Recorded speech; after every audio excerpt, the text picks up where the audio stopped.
Social media জুড়ে ফের viral তার একটি ভিডিও। বছর কাটতে না কাটতেই আবারও বিতর্কের মুখে পড়লেন গায়ক রূপঙ্কর বাগচি।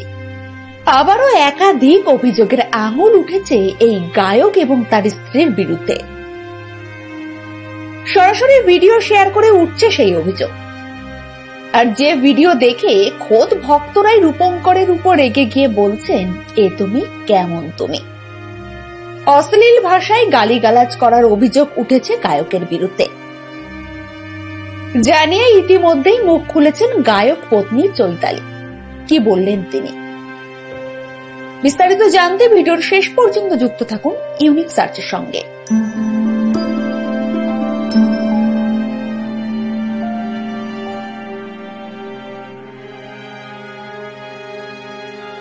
ফের খবরের শিরোনামে গায়ক রূপঙ্কর বাগচি।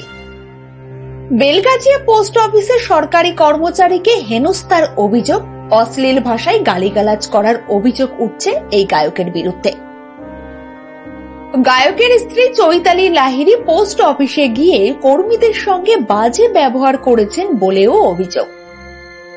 সেলিব্রিটি হওয়ার সুবিধে পাইয়ে দেওয়ার অভিযোগ উঠছে তার স্ত্রীর বিরুদ্ধে।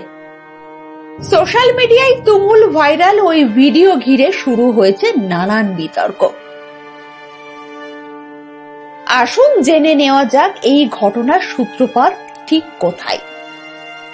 বেলগাছিয়া পোস্ট অফিসের সরকারি কর্মচারী দেবারতী দেবী রূপঙ্কর বাগচি এবং তার স্ত্রী চৈতালি লাহিড়ীর বিরুদ্ধে একটি লম্বা চওড়া পোস্ট করেছেন সোশ্যাল মিডিয়ায়।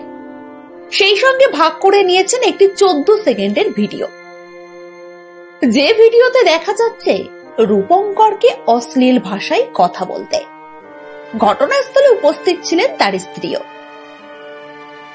জানিয়ে বিতর্কের মুখে পড়ে এক সংবাদ মাধ্যমকে চৈতালি দেবী জানান, গতবার আধার কার্ডের সমস্যার জন্য ভোট দিতে পারেননি তিনি, তাই এদিন আপডেট করানোর জন্য পোস্ট অফিসে গিয়েছিলেন। চৈতালি বলেন, তখন ওরা বলেন এখানে সকাল থেকে লাইন পড়ে, আপনি এখন এলে হবে না। তখন আমি বলি, পোস্ট অফিসে কোথাও লেখা নেই 10টার সময় এসে কুপন নিতে হবে। আমি বলি, কেন হবে না সেটা জানার অধিকার আমার আছে, আমি রাইট টু ইনফরমেশনে চিঠি করব।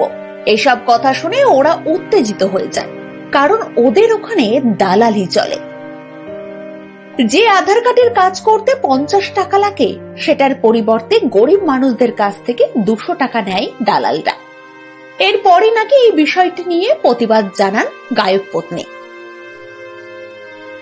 অশ্রাব্য ভাষা ব্যবহারের প্রসঙ্গে চৈতালির মন্তব্য, বিষয়টাকে নাকি ঘুরিয়ে দেওয়া হয়েছে, সেদিন তাদের নাটক দেখতে যাওয়ার কথা ছিল। তিনি জানান, রূপঙ্কর বাইরে গাড়িতে 1 ঘন্টা অপেক্ষা করে বসেছিল। এতটা সময় অতিবাহিত হলে ও পোস্ট অফিসের ভেতরে ঢুকে দেখে 4-5 জন মিলে আমার সঙ্গে বাজে আচরণ করছে। সেটা দেখেই রূপঙ্কর আমাকে চিৎকার করে জিজ্ঞেস করে, সেটাও রেগে আমাকে বলেছে। পোস্ট অফিসের কোনো কর্মীকে আক্রমণ করেননি, আমি ওকে থামিয়ে গাড়িতে নিয়ে গিয়ে বসাই। এরপর এই সমস্ত ঘটনাগুলোকে অন্যভাবে ওই পোস্টে লেখা হয়েছে। যদিও এর আগে অতীতেও ট্রোলড হয়েছেন রূপঙ্কর, তার হু ইজ কে নিয়ে আজও আলোচনা চলে। ফের একবার বিতর্কের মুখে পড়লেন এই গায়ক।